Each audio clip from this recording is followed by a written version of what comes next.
내 마음을 가득 채운 주님께 내 마음을 가득 채운 주 향한 찬양과 사랑 어떻게 표현할 수 있나. 수많은 찬양들로 그만 표현할 길 없어. 다시 고백해볼까요? 내 마음을 가득 채운 내 마음을 가득 채운 주 향한 찬양과 사랑 어떻게 표현할 수 있나. 수많은 찬양들로 그만 표현할 길 없어. 다시 고백합니다. 주 사랑해요. 주 사랑해요. 온맘 다하여 말로 다 할 수 없어. 주 사랑해요. 찬양받아 주소서. 수많은 멜로디와 찬양들을 드렸지만 다시 고백하기 원하네. 주님은 나의 사랑 삶의 중심 되시오니 주를 찬양한. 다시 한번 수많은 멜로디와 찬양들을 드렸지만 다시 고백하기 원하네. 주님은 나의 사랑 삶의 중심 되시오니 주를 찬양합니다. 주 사랑해요. 주 사랑해요. 온 맘 다하여 말로 다 할 수 없어. 주 사랑해요. 찬양받아 주소서. 주님 사랑 다시 고백하는 새날 주신 감사해요. 주님 사랑 다시 고백하는 찬양 주신 감사해요. 주 사랑해요. 주 사랑해요. 온 맘 다하여 말로 다 할 수 없어. 주 사랑해요. 우리 마지막으로 고백합시다. 주 사랑해요. 주 사랑해요. 온 맘 다하여 말로 다 할 수 없어. 주 사랑해요. 찬양받아 주소서. 찬양받아 주소서. 주님 찬양받아 주소서.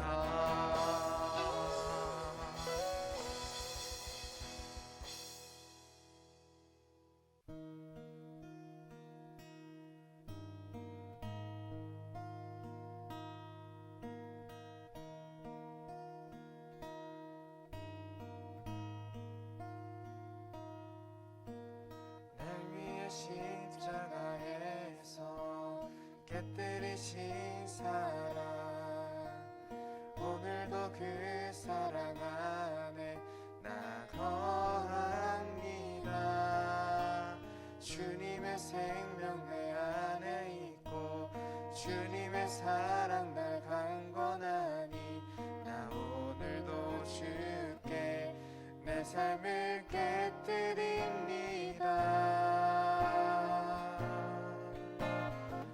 주여 내 삶을 깨뜨립니다. 주 머리 위에 붓습니다.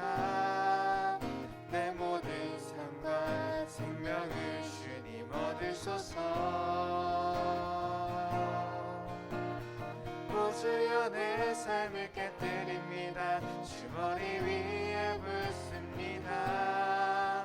주님께라면 아깝지 다시 한번 찬양합시다. 날 위해 십자가에서 날 위해 십자가에서 깨뜨리신 사랑 오늘도 그 사랑 안에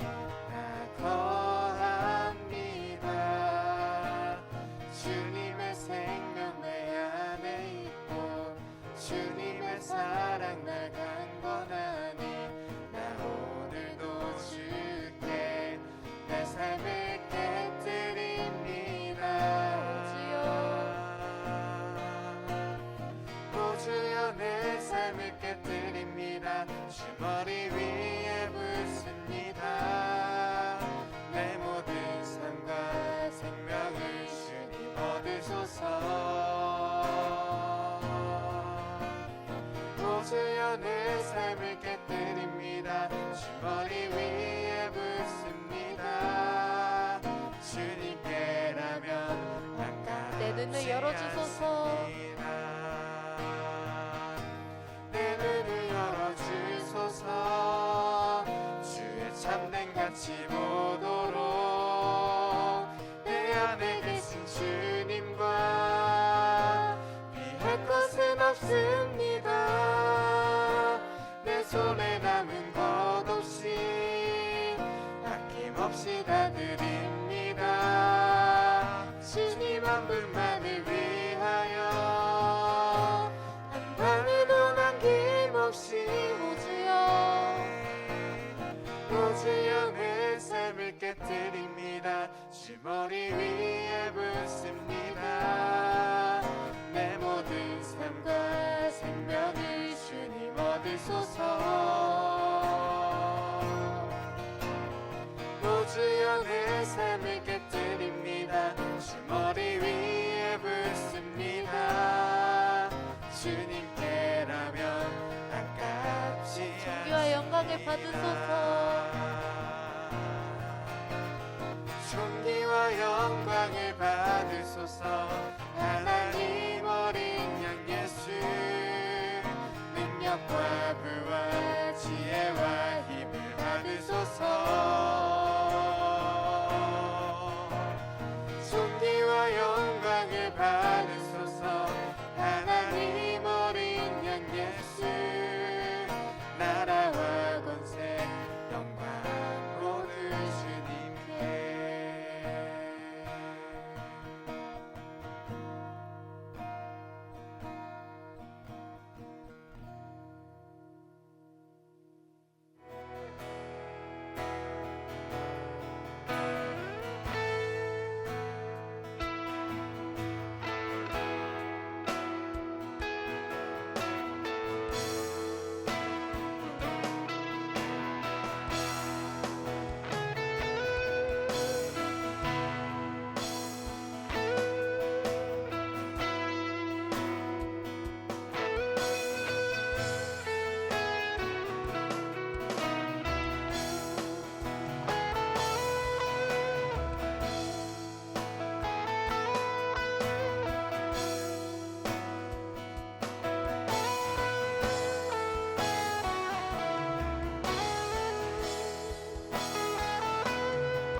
그가 죽으심은 죄에 대하여 단번에 죽으심이요 그가 살아계심은 하나님께 대하여 살아계심이니 이와 같이 너희도 너희 자신을 죄에 대하여는 죽은 자요 그리스도 예수 안에서 하나님께 대하여는 살아있는 자로 여길지어다. 아멘. 오늘도 예배 자리에 나온 우리 연륜교회 중고등부 친구들 진심으로 환영하고 축복합니다. 오늘도 하나님께서 부어주신 은혜와 사랑을 듬뿍 경험하고 돌아가는 우리 친구들이 되었으면 좋겠어요. 우리가 어제 추석이었는데 우리 친구들 맛있는 것도 많이 먹고 가족들과 좋은 시간 보냈나요? 우리가 내일까지 추석 연휴를 보내게 될 텐데 그 추석 연휴 동안 아주 행복하고 즐겁고 또 편안한 쉼을 얻는 우리 친구들이 되었으면 좋겠습니다. 우리가 오늘 로마서를 살펴보기 이전에 사도 바울에 대해서 잠깐 알아보려고 합니다. 사도 바울은 저번 주에 주찬전도사님이 설교해 주셨던 부분에 아주 잠깐 등장을 했던 인물이에요. 그리고 그때 성경에 처음 등장을 합니다. 사도 바울은 사울이라는 이름으로 등장을 해요. 저번 주에 스데반이 죽었던 그 장소에 있던 사람 중에 사도 바울이 있었습니다.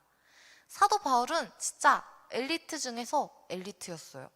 그리고 진짜 태어날 때부터 찐으로 순수한 히브리인이었고 로마 시민권자였습니다.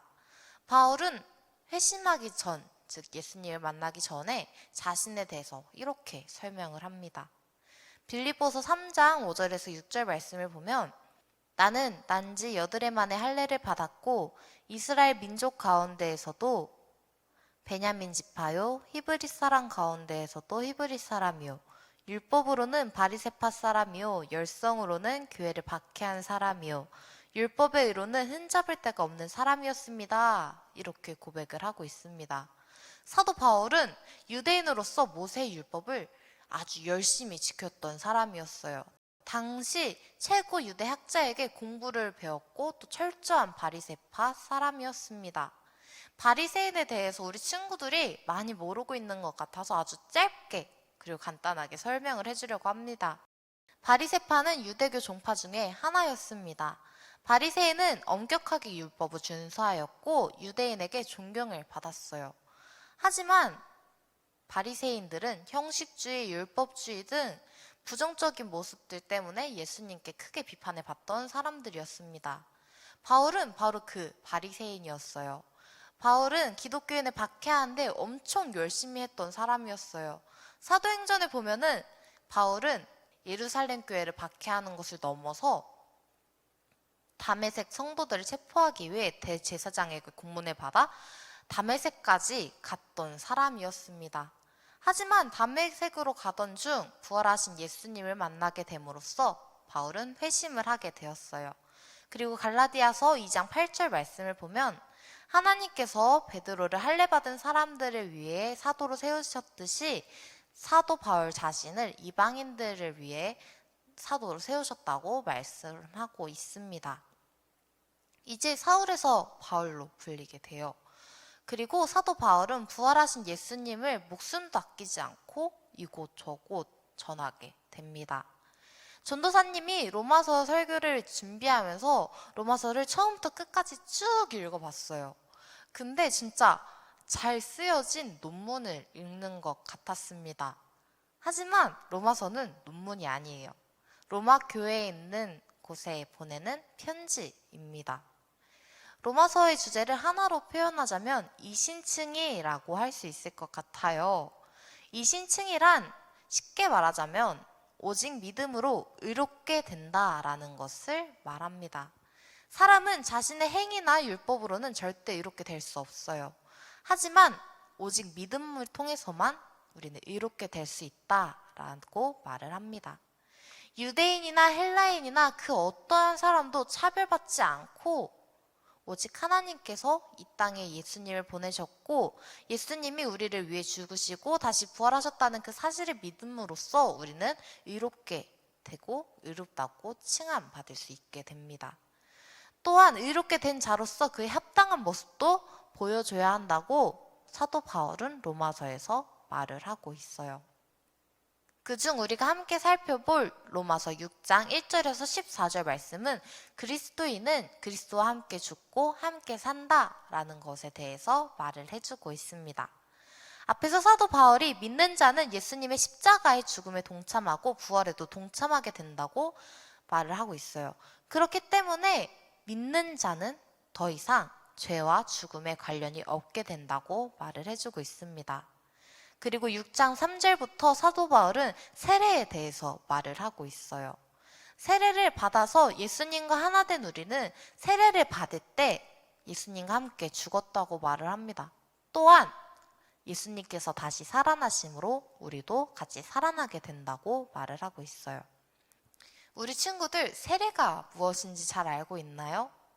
담임 목사님께서 세례 때 쓰는 성수를 담는 세례반에서 이렇게 물을 묻히신 다음에 머리에 손을 얹고 성부, 성자, 성령의 이름으로 세례를 준다 이렇게 말씀을 해주세요.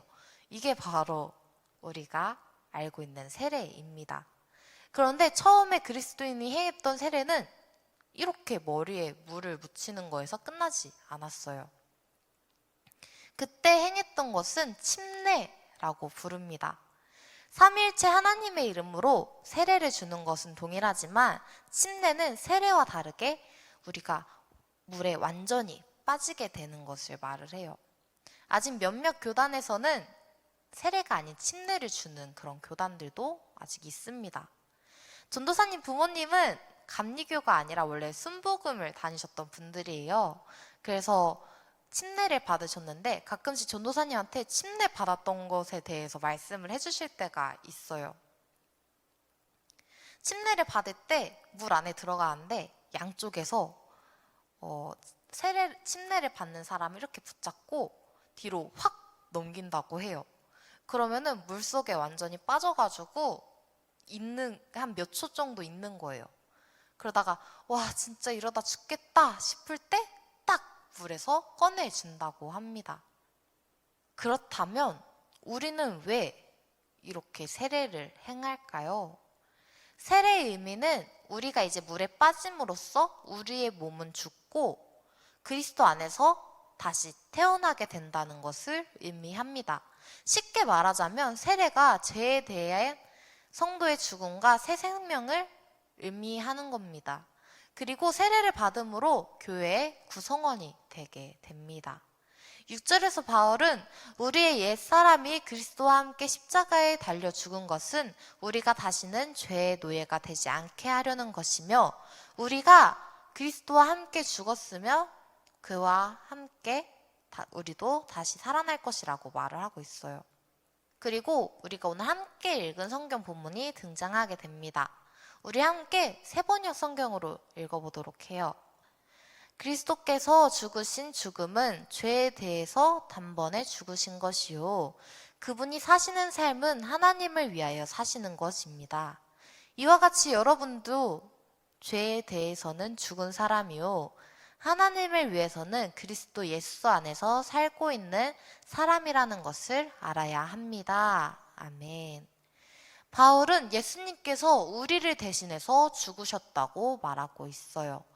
우리는 죄를 지을 때마다 우리의 죄를 없애기 위해서 다른 동물에게 우리의 죄를 전가시켜서 그 동물을 죽입니다. 이것을 우린 죄를 지을 때마다 계속 반복해서 했어요. 하지만 예수님은 단 한 번 죽으심으로 죄에 더럽혀진 이 세상의 죄를 다 지고 가셨습니다. 그리고 예수님의 죽으심으로 우리는 죄에 대해서, 죄의 문제에 대해서 완전히 해결을 받게 됩니다. 또한 예수님의 부활은 하나님을 위해 하신 것이라고 성경은 말을 하고 있어요. 따라서 사도 바울은 예수님이 우리를 대신해서 죽으셨으니 우리도 죄에 대해서는 죽은 자이다 라고 말합니다. 또한 하나님 위해서는 그리스도 예수 안에서 살고 있는 사람이라는 것을 알아야 한다고 말하고 있어요. 우리는 하나님 안에서 예수님을 통해 죄된 모습에서 변화되게 되었습니다. 죄인이라고 불리던 우리가 의롭다, 의인이라 칭함받게 되었습니다. 그렇다면 우리 친구들, 예배를 드리는 많은 친구들이 세례를 받은 것으로 알고 있어요. 우리는 세례를 받음으로 예수님과 함께 죽고 다시 태어나게 되었다라는 것을 우리는 알고 있습니다. 그리고 그렇게 살기로 다짐을 했어요. 그런데 우리 친구들 진짜 그렇게 살고 있나요? 예수님이 우리를 위해서 대신 죽으셨다는 그 사실을 믿고 있나요? 예수님께서 다시 살아나심으로 우리 또한 다시 살아나게 되었다는 그 사실을 믿고 있나요? 그렇다면 우리 친구들은 어떤 삶을 살고 있나요? 우리의 죄된 모습에서 떠났나요? 전도사님이 하나님을 처음 만났을 때를 생각해 보면은 예수님이 나를 위해 죽으셨다는 것을 믿은 그 순간이었던 것 같아요. 그것을 믿는 그 순간 전도사님 이전에 지었던 죄들이 막 스쳐 지나갔었습니다. 막 비속어를 사용했던 것, 그리고 욕심을 부렸던 것, 그리고 전도사님이 미워해도 된다고 정당화했던 그 모든 사람들의 얼굴이 진짜 파노라마가 지나가듯이 쑥 지나갔었어요. 그리고 전도사님이 엄청난 죄인이라는 것을 알게 되었습니다. 그래서 전도사님은 하나님께 하나님 저의 죄를 용서해 주세요. 그리고 제가 그 죄를 짓지 않게 저를 도와주세요 라고 기도를 했었던 것 같아요. 그래서 몇 번 죄된 모습으로 돌아가긴 했으나 그래도 그 죄에서 멀어진 지금의 모습을 보여주고 있어요. 우리 친구들은 어떤가요? 우리 친구들은 이전에 죄된 모습에서 떠났나요? 그리고 새 사람으로 다시 태어나게 되었나요? 우리가 오늘 함께 읽은 성경 본문 뒤에서 사도 바울은 이렇게 말을 하고 있어요. 그러므로 여러분은 죄가 여러분의 죽을 몸을 지배하지 못하게 해서 여러분이 몸의 정욕에 굴복하는 일이 없도록 하십시오. 그러므로 여러분은 여러분의 지체를 죄에 내맡겨서 불의의 연장이 되게 하지 마십시오. 오히려 여러분은 죽은 사람들 가운데서 살아난 사람답게 여러분을 하나님께 바치고 여러분의 지체를 의의 연장으로 하나님께 바치십시오. 여러분은 율법 아래 있지 않고 은혜 아래 있으므로 죄가 여러분을 다스릴 수 없을 것입니다. 아멘. 사도 바울은 우리에게 죄의 지배를 받지 못하게 하라고 권면하고 있습니다.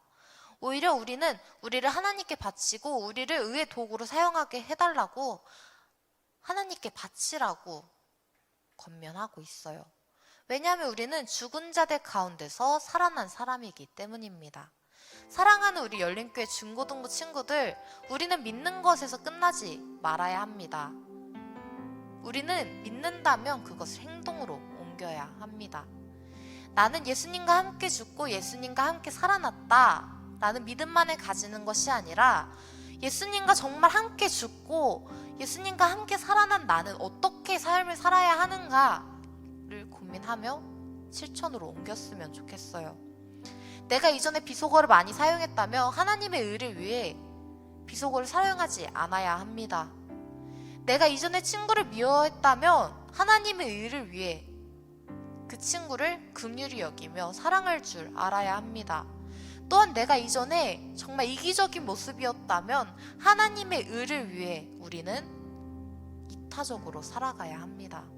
왜냐하면 하나님은 예수님이라는 그 하나밖에 없는 아들을 이 땅에 우리를 위해 보내셨고 우리를 살아나게 해주셨기 때문이에요. 믿음과 행위는 함께 가게 되어 있습니다. 우리가 믿는다면 자연스럽게 우리는 행위로 그것을 표현하게 돼요. 우리 친구들이 믿음으로 의롭게 된 자로서 합당한 모습을 보이며 살아갔으면 좋겠습니다. 이제 정리하도록 할게요. 사도 바울은 로마에 보내는 편지를 통해서 우리는 죄에 대해서 죽은 사람이요 하나님에 대해서는 살아나는 자이다 라고 말을 했습니다. 이 말씀은 우리에게도 해당되는 말씀이에요. 믿음을 가지고 의롭게 된 자로서 그의 합당한 모습도 보여준 우리 친구들이 되기를 바랍니다. 믿는 것에서 그치는 것이 아니라 행함으로써 살아가는 하나님의 의를 나타내는 우리 친구들이 되었으면 좋겠어요. 우리는 죽은 자이나 산 자입니다. 그 사실을 항상 잊지 않고 믿으며 또 행하며 살아가는 우리 열린교회 중고등부 친구들이 되길 소망합니다. 이제 기도하고 마치도록 할게요. 언제나 우리와 함께 하시는 하나님, 우리는 죽은 자이나 산 자입니다. 그러나 우리는 이것을 믿지 못할 때도 있고 믿어도 믿는 대로 행하며 살지 못할 때도 많이 있습니다. 우리 이런 약한 모습들 불쌍히 여겨주세요. 우리가 이전에는 하나님을 위해 죽은 자이나 산 자처럼 행동하며 하나님께만 영광 받으시는 삶을 살아갈 수 있게 해주세요. 예수님의 이름으로 기도드렸습니다. 아멘.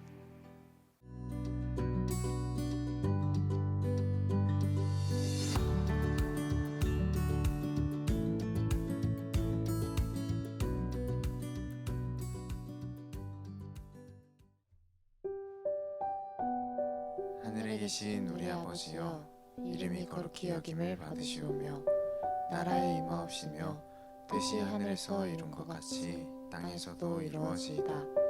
오늘날 우리에게 일용할 양식을 주옵시고 우리가 우리에게 죄 지은 자를 사하여 준 것 같이 우리 죄를 사하여 주옵시고 우리를 시험에 들게 하지 마옵시고 다만 악에서 구하옵소서. 대개 나라와 권세와 영광이 아버지께 영원히 있사옵나이다. 아멘.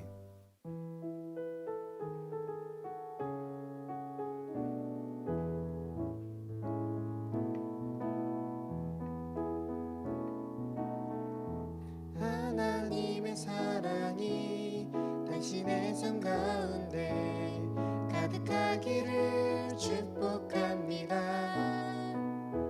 하나님의 은혜가 우리 가운데 가득하길 기도합니다. 하나님의 사랑이 당신의 삶 가운데 가득하기를 축복합니다. 하나님의 은혜가 우리 가운데 가득하길 기도합니다. 가득하길 기도합니다. 가득하길 기도합니다.